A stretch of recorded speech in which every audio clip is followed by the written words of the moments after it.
Yo, what's happening, people? FightTalk.net, Craig Scott, Sam O'Reilly here in Essex. I've been trapped in Sam's basement now for about 6 days. I'm wearing the same clothes. My hair still looks exceptional. But we're here to talk about some more boxing. What's happening? It's not a basement, is it? It's a conservatory. They don't have to know that. They do. You're making it sound like seedy. You know what I mean? Yeah, we're here. We're going to talk about a card that's popping off May 27th, Sheffield, Bramall Lane, the football stadium. Obviously headlined by Brook. Kell Brook is fighting Errol Spence Jr. Massive fight in the welterweight division. Yeah. And we're going to go top to bottom on the card. There's only a few fights been announced so far. But we'll touch on those fights and we'll see how you people are feeling about them as well. Sam, kick us off, mate, about the card in general. How do you feel? I like another football stadium. There's been a few. I've been to two. I've been to a couple. Upton Park had the David Hay Chisora fight, and then Groves and Froch 2. I was at. You went to a David Hay fight, didn't you? I did. Believe it or not, I actually went to a David Hay fight. Big up David Hay. Don't listen to any of them. World champion again. Anyway, yeah. Listen, it's a decent card and it's a big fight. Spence is well thought of. Brook coming off the Golovkin fight, you know, the bad eye, the bad injury, but he still wants to prove he's king of his own division, doesn't he? It's a division that's had some fucking good fights this year. Yeah. Thurman Garcia. Straight. That was a unification, wasn't it? Yes. Now this could possibly be the winner of this fight may fight Thurman. Who knows? There's a lot of ramifications to sort out. Good card. Errol Spence is well thought of. Kell Brook worries me back at 147. Does he? Mate, we saw him. I know we've said this before. Yeah. We saw him at the Chris Eubank show and he looked a bit chubby. He was a big boy. A little bit chubby. Also, he posted recently on Twitter his check weight.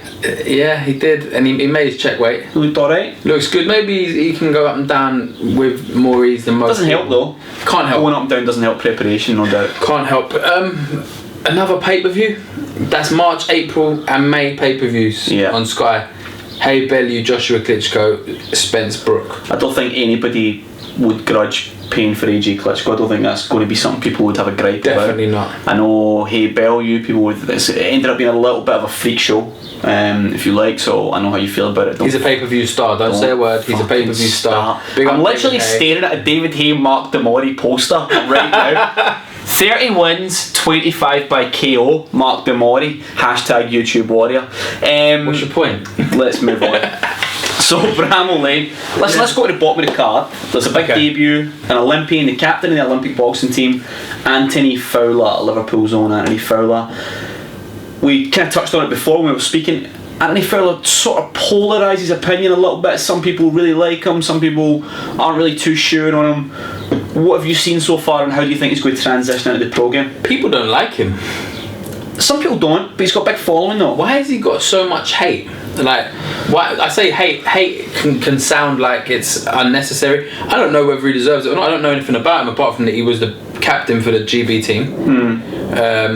Didn't really do what he was expected to do. Yeah. Is that fair to say? Yeah. He didn't achieve as highly as he was touted to. He was outshined by a couple of other stars, wasn't he? Buatsi, O'Coley's, guys like that. Yeah, 100%. But I don't understand. There's got to be reasons that. I mean, he's quite opinionated. I think I think he's very, very active on social media. And what I've seen, I've got him on Instagram and Twitter. He replies to like nearly everybody. Really? So he's on top. He's kind of like Dave Fallon. So obviously Dave goes back and forth and he'll reply and he'll quote tweet and he'll talk to people and stuff like that, and that builds your following. I like that. I respect that. But when you start pushing opinions or when you start saying stuff that people don't agree with, then you start to kind of turn people the other way, and I think that's maybe what he's done. Yeah, possibly. Listen, it's hard to, he's going to be high level. When I say high level, someone like Josh Kelly who's just turned over, yes, he looks already in his first pro fight above a lot of other guys in his division. Yep. Which is crazy, right? Yep. I'd imagine Fowler will be the same.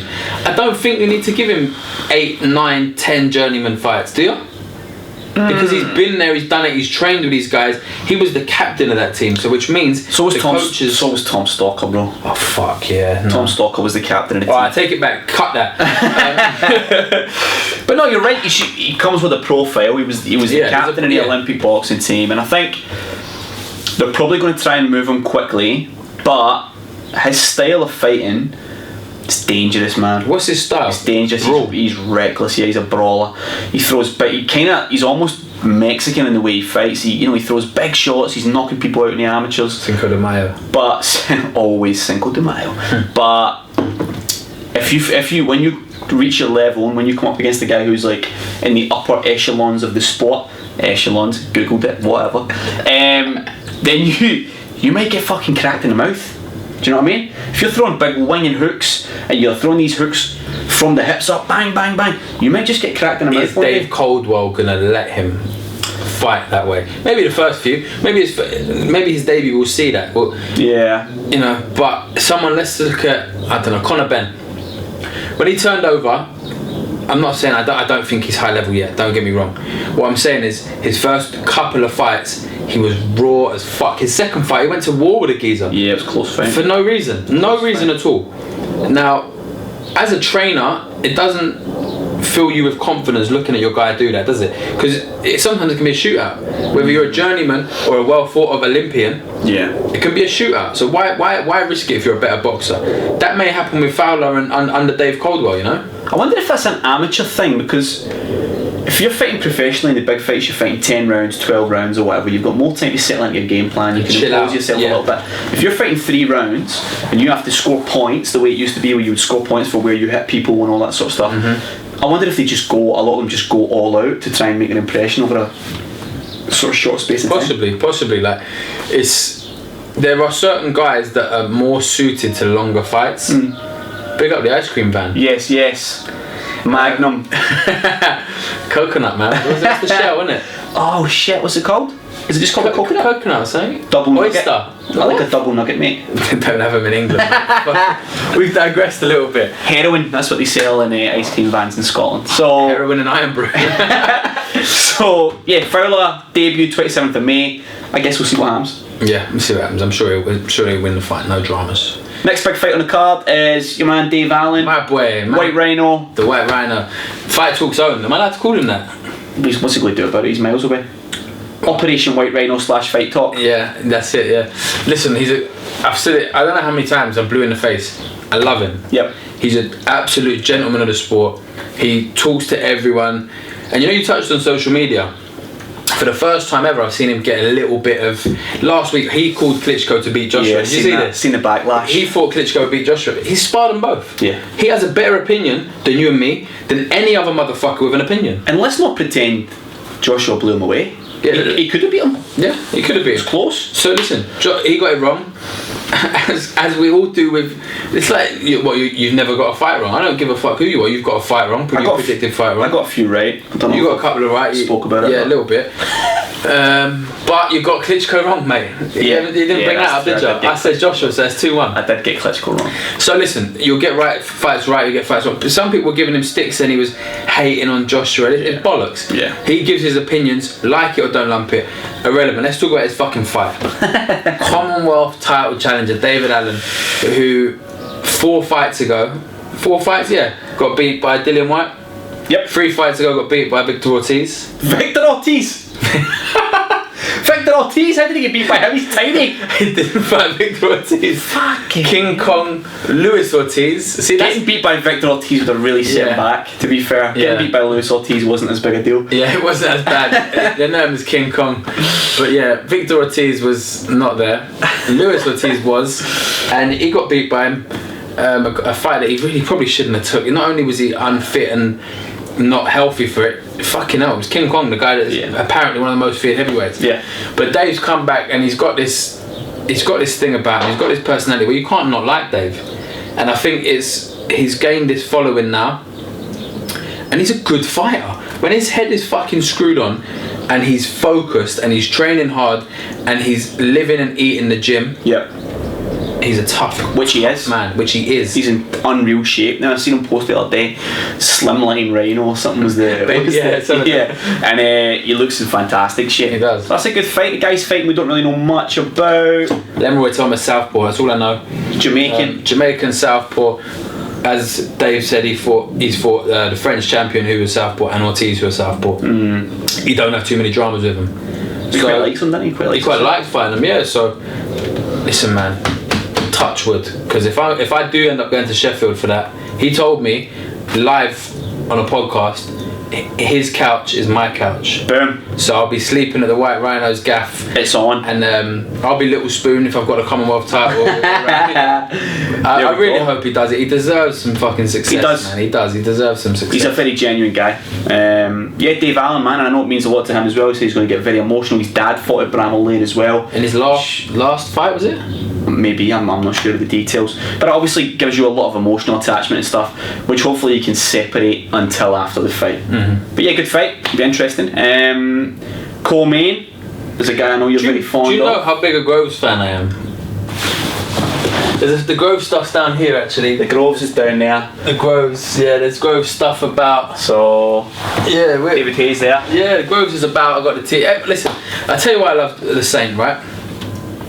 Is that your phone ringing? My phone, apologies. No respect. The thing about George, this is his 4th crack at the title, right? Yes. The Froch one fight, he was the B-side. Yeah. We went up to Manchester, a couple of Londoners around, all these Northerners, and he dropped him in the first round. And it was the punch that changed, that it kind of made the second fight what it was. If we're being honest, that the second fight wouldn't have been, if Groves hadn't have dropped him, the second fight wouldn't have been quite so big. What a shot as well. Straight right. Jeez, man, that was a big... And Howard Foster gave Froch, 28 seconds to recover. How did he get back from that? Because he was allowed to, that's why. Watch it back, yeah? You see how long Howard Foster gave Froch, but I'm not bitter or anything. Listen, he fought the best fight of his career against Froch 1. Froch 2, he was fighting well and got caught with the best. Would you say the best punch of Froch's career? Jermaine Taylor was good. I thought, to be honest, I thought Froch kind of figured him out. I think the difference between 1 and 2, I think Froch had done a lot of work and he'd kind of worked out the difficulties with Grove. So I thought he was fighting a more sensible fight, and then he caught him with that shot. And the Badu Jack, he wasn't good enough. It was underestimated Badu Jack, which I've done as a fan. You know, I've watched him and I thought Groves will do him. Then I thought DeGale will do him. Jack's alright, man. He is, man. Jack's alright. He proved it to beat Groves. He dropped him in the first, didn't he? And it was only a split, but I remember watching it back, and as a massive Groves fan, I thought Jack won it by 2 rounds. I think it was. I think a split was generous to Groves. I know he wasn't happy at the time, but it happens. It's boxing. He is a world champion for me. He's world champion quality. He will beat Chudinov, isn't it? Fedor Chudinov. Chudinov. George Groves wins this fight. Should have been in London, because I want to see him win it at home, but he's going to win it in England, he's going to win it in Sheffield, he's going to beat Fedor Chudinov, and he's going to make a unification fight with DeGale. If he doesn't win the fight, he does. There's nowhere to go. No, he does though. Well, hopefully he wins it. We should up the same. Hammersmith all day. What do you think? Wait, but I think realistically, it is his last shot. This is the easiest of the world champions he could have faced. I think if he faced a natural born killer like Chris Eubank Jr, he would have been in a tough scrap. Yeah, but it wouldn't have been for a world title. It would have been for an IBO belt. Don't you fucking dare. So yeah, I think it's an interesting fight. I think we'll see how it plays out. I quite like Groves, as we've touched on before. Best jab in boxing, in British boxing. Great no jab. Doubt for me. Who's close? Who has a jab as good as, or close to as good as Groves is? Because he will sniper your head. He will just find that jab all night long. Ask Martin Murray. Very effective. Well, I didn't want him to fight, didn't it? Beautiful. I hope and I think Groves will do the business. But we'll have to wait and see. Main event. Kick us off, the big one. Main event, Kell Brook, Errol Spence Jr. A lot of people thought Kell Brook wouldn't take the fight. A lot of people said he would duck him and he would fight Cotto and he would fight one of these guys. Kell Brook went, no, I'm just going to fight Errol Spence. Thanks very much. Is this a voluntary? No, it's a mandatory. It is a mandatory. Spence Jr. is a mandatory. I mean, wasn't that, what's his face? Jojo Dan. That was one of the best mandatory fights I've seen. Well, I think you're forgetting about Kevin Bizier, who was Bizier. Damn fine fighter as well. What was a voluntary was Frankie Gavin. That one there, Brooke Gavin. What a card! That was unreal. Rule Britannia. We don't have time. Errol Spence Jr. is a dangerous character, man. Who's his best victory? Bundu? Don Algieri. Algieri, done Algieri before. Pacquiao never stopped Algieri. He'd done him in 5 rounds. Yeah, but he dropped him fucking 6 times. Yeah. But yeah, done him clinically. Beat Bundu clinically. No worries. I can't lie and say I've seen a lot of Spence. What I've seen of him, I like. Yeah. Brook, for me, he's been crying out for big fights. Yeah. Hence why he took the Golovkin fight. Yep. Should never have took it. Tried and failed, which I don't mind seeing. Like I think stock rose. Yeah. Even getting beat. Definitely. But it's it was a broken orbital. Will that be the same? When he gets shot in that, he's not going to be as a puncher like Golovkin hitting him in it. Yeah. But he's going to be hit with those small gloves on for the first time since. It's a tough fight, to be fair. I think Errol Spence is very highly thought of. We heard murmurs that there was going to be issues with drug testing and whether he'd be, how the test's going to come back, and we can't go into too much detail on that. He's been at the ice cream van in Glasgow. I don't think it was that severe. Don't start those rumours. Massive fight. I really, really rate Kell Brook, man. I really rate him, and I hope he manages to do the business. I think he will. I think we'll maybe see a sort of Calzaghe Lacey type thing. Fucking hell, you're going to compare it to Calzaghe Lacey? Man, American came over, big reputation. Yeah, but Lacey was a massive favourite against Calzaghe, wasn't he? Yeah, but that's what I mean. We upset the odds, and I think we can do it again. I think Brook can do the business. I don't think he'll stop him, but I think he'll do the business, and I think Americans will moan about it, Spence will moan about it, and then Brook will go on to get a massive fight. Do you think he fights Thurman if he wins this? You would hope so, but we know how boxing is. He's just done a unification with Garcia. Yeah, Brook's just true. done a mega fight. They're not going to go straight into that. Very Boxing true. doesn't work that way. Very true. We wish it did, but No, I think it's a great fight. It's a good card. Another pay-per-view. Another pay-per-view Good card. But which were yeah, if I don't go up there, I'm sure I'll buy it anyway. definitely, I'm going to buy it always. Keep an eye on that. We'll try and get some interviews done with a couple of people related to the card. Fighttalk.net, May 27th, Sheffield, Bramall Lane. Bramall Lane? Bramall. Bramall Lane. No D. Bramall. Stay away from those ice cream vans. Peace.